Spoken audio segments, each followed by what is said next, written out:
Ashama harka fuunee daawwattoota keenya kabajamoo viidiyoo haariyaan walitti deebineeti jirra. Sagantaa tana kan isiif qindeessu an Iid Alii Musaati. Hanga dhuma sagantaa teenyaan waliin turan afeeraa teenya. Arraan tana waan milkaa'ina keessatti gufuu namatti ta'a takka takka kan waliin laallu ta'a. Maaliif jennaan addunyaan tun addunyaa histii walii jedhu guutamtee fi namni walitti hinaafuuf hanarraa hanka'e waan dira takka walii yaadaa jiraachuu. Kanaaf milkaa'ina namaarratti gufuu kan ta'u qabxii sadeen takka qabadheetiin dhufee jira. Mee qabxii sadeen tana takka takkatti kan waliin laallu ta'a jechuudha. Maaliif jennaan ati yoo milkaa'uuf barbaadde yookaan bakka yaaddi gochuudhaaf waan sadeen kana dirqama dhiisuu qabda. Waan sadeen kana dhiisuu baannaan gufuu si ta'a milkaa'ina keessattis gufuu ta'eeti akka ati bakka yaaddi san hin geenye si godhaa jechuudha. Inni takkaffaadhaa ana malee guddaan keenya nama waan bareedaa hunda ishiin feena. Makiinaa bareedduu yoo garre ana malee aangoo yoo garre ana malee maallaqa guddaa tokko yoo garre ana malee intala bareedduu tokko yoo garte ana malee gurbaa bareedaa tokko yoo garte ana malee waan bareedaa hunda aanuma qofaaf jechuudha. Salfish nama salfish jaaniin waan akkanaa kana. Ana malee yoo kan jettu taate ati namni si dheessaa deema. Yoo namni waa walitti siif kanne karra bareedaa naa kanna yoo kan jettu taate ana malee jechuudha. Salfish taatee jirta. Makiinaa tokko si kannanii wal faraqaanoo faayanii yoo sinii kannan lakki anaa furachuu qabaa inni furachuu qabu yoo hadiddu ta'e ati nama ana malee salfish taataa jechuudha. Sababa salfishummaa keetiini namni waa walitti namni si waliin dalaguun barbaadu. Hojii namni waaloo ta'e tokkummaadhaan dalagu. Hojii namni gurmaa'ee waliin dalaguutu jira. Hojii keessa hin cufa keessatti ati ana malee waan jettuuf jecha namni hundi sirraa fagaachaa deema. Aboo isa wajji waliin nuu kannina. Aboo isii wajji waliin nuu kannina. Isiin salfishii namalee jetti. Waliin nuu kannina je'eeti si homataa jechuudha. Sababa kanaanii namarraa adda fagaachaa deemta. Milkaa'ina keetirraayis fagaachaa deemta. Sababa salfishummaa keessatti gufuu sitti taa'aa jechuudha. Akka milkooyineef salfishummaa kun jechuudha. Kanaaf yoo dandeessan kan dandeessatti salfishummaa dhiisuu yaali. Maaliif jennaan waan ifiin jaallatte obboleessaan jaalladhu ni jirtu kunis. Waan cuba ana malee yoo hojjettu taate namni si dheessaa deema milkaa'ina keessatti gufuu ta'a kunis. Inni lammaffaadhaa narraan malee. Kunis waan ajaa'ibaati. Narraan malee jechuun waan takka gargaaruu ni dandeessa. Osoo gargaaruu dandeessu waan kanatti ati aangoo qabaachuu dandeessa, ogummaatti qabaachuu dandeessa yookaan nama waan sin dalagu beekuu dandeessa. Namni kun gargaarsa kanatti haajameeti nama biraa gaafate deemee aboo waan akkanaa libeetanii aboo waan akkanaa gargaara aboo hajaa akkanaa na furaa jee namootaan biraa gaafata. Garuu ati teessee ilaalta nama inni gaafatu waan teessee ilaalta. Aboo kootu bilisa kiyya waan akkanaa naa beekaati ogummaa akkanaa nama qabu naa beekaa yookaan waan aangoo akkanaa naa qaba naas gargaara siin foroo jettee barbaadate. Garuu akkamiin narraa hin ta'in namalee na gubbaan akkamitti hin ta'in akkamitti na gubbaan dabalee nama biraa gubbaan ta'a jetteeti. Histi nama yaaddaa jechuudha. Aangoonis narraan malee akkamitti ta'a.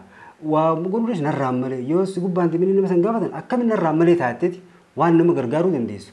Diddaa jechuudha. Kun maal agarsiisa? Histi yaaduu agarsiisa. Keessa kee histiidhaan guutamuu agarsiisa. Tamboota osoo narraan malee jettuun namarraas fagaachaa deemta. Kunis milkaa'ina keessatti gufuu sitti ta'uu danda'a. Maaliif jennaan waan takka nama gargaaruu dandeessu yoo gargaartu ta'e waan takka waan si miidhuu qabu. Si galee gargaaraan nama gargaartan nama gargaaruun gaariidha. Gaarii dalaguun mootummaa keetiif gaarii waan ta'eef gargaari akkamiin narraan hin ta'in jettee waan nama gargaaruu dandeessu yoo callee jettee kan itti ilaaltu ta'e kun ifiifuu rakkinaa jechuudha. Kunis milkaa'ina keessatti gufuu sitti ta'a histi yaaduu jechuudha. Inni sadaffaa duba ajaa'ibaati jedhama kasadaffaadha. Kasadaffaa maal jaaseeti? Akkamitti jechuun akkamitti joohun geesse afaanii bee akkamitti ilaala immoo ishin taatee jette akkamitti jennaan duru histi asiin if keessaa burqisiistee histi yaaduu eegalte jechuudha. Akkamitti fakkeenya tokko si haa kaasu ati magaalaa guddittii takka galu jirtaa jennu. Namni tokko si duubaa ka'eeti baadiyyaa dhufee magaalaa guddittii tana si bira gala. Osuma si bira jiraatu gaahireen tun qooda rabbiitti riskii tana rabbiin namaa kan naami. Odumaati si bira dalagu osuma si bira jiraatu ati baadiyyaa fiddeef dalagachitee si bira hojjeta namni kun. Osuma si bira hojjetuuti rabbiin riskii itti kannee ka'ee makiinaa fi mana bita.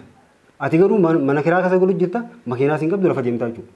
Mucaan kun si duubaa dhufee baadiyyaa si bira galee osuma sirriitti hirkatee jiraatu maallaqa argatee bitate. Akkamiin na duubaa ka'ee jecha akkamitti jookanaan yoo hojjeta qofa qabaadhu. Akkamitti na duubaa ka'ee osoo isa dura magaalaa galee jiru na duubaa ka'ee makiinaa fi mana rabbi ta'u osoo hin bitatin jettee akkamitti jettee guukaatu histi yaaduu eegalte jechuudha. Histi yaaduun nama kana qaqqabu miti beeke.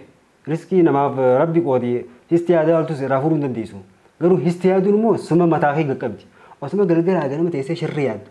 Osuma akkamitti makiinaa isaatan dhabamsiisa. Osuma rabbi akkanaa godhu akkamitti na duubaa ka'ee inni mana bita. Akkamitti na duubaa ka'ee makiinaa bita. Akkamitti na duubaa ka'ee waan akkana argata. Osoo na sirra jiru jetteeti histi yaaduu eegaltaa jechuudha. Aboo alhamdulillaahi baga rabbii sitti dabale. Riskii rabbiin namaa kanna. Ammallee sitti haa dabalu maashaallah jettee yoo gammaddeef maal rakkoo qaba. Akkamitti na duubaa ka'ee bakka bitaa kaasii duubaa ka'ee riskii rabbi sii qoote fedhe isaa qoote adda. Atillee gaafa rabbi sii qoote nama harkatti riskii ta'e. garuu ammoo akkamitti jettee histii yaaduu gaafaati eegalte histii yaaduu fi hammeenya yaaduun gaduma si qabdi malee si guddisu beeka. Kanaaf abbaan fedhe haa harkatu harkata namaatiif gammadi. Atillee rabbi yaa rabbi naa hanna jiiti rabbi riskii sii qoodee bar hanga feete laafaa taatus riskii rabbi sii qoodee namni siraa fuudhuu danda'u. Hangam feete humna qabaattee jabaa taatus riskii rabbi nama biraatii qoodee utaaltu siin fuudhu tana qofa qabaadhuun siin jaa. Tanaaf yoo dandeesse jecha sadeen amma isin hima kan ofirraa eegaa ana malee narraa malee akkamitti jecha sadeen kana yoo milkaa'uu barbaadde guutumatti of keessaa dhabamsiisi. Maaliif jennaan jecha sadeen kun jecha isa gudubbattee waan histi takkaas keessaan si burqisiisu jechuudha. Histi takkaas keessaan si maddisiisa akka namatti hamtuu yaaddu si warra. Kanaaf yoo dandeesse jecha sadeen kana ofirraa murii keessa keetillee gammachuu argata keessa keetillee raahaa argata jechuudha. Nu hubattan jeetiin amanagaa dhaggeeffattoota daawwattoota kiyyaa waan na dhaggeeffataniif guddaa galatooma isin jecha viidiyoo babbareedaa akkana hedduun isiniif qabadhee jira. Chaanaala kanaaf yoo kan haaraa taatan taate subscribe godhaa, share, like waliif godhaan isiniin jaa guddaa galatooma. Viidiyoo biraatiin hanga walitti deebinutti nagaan naa jiraadhaan isiniin jaa.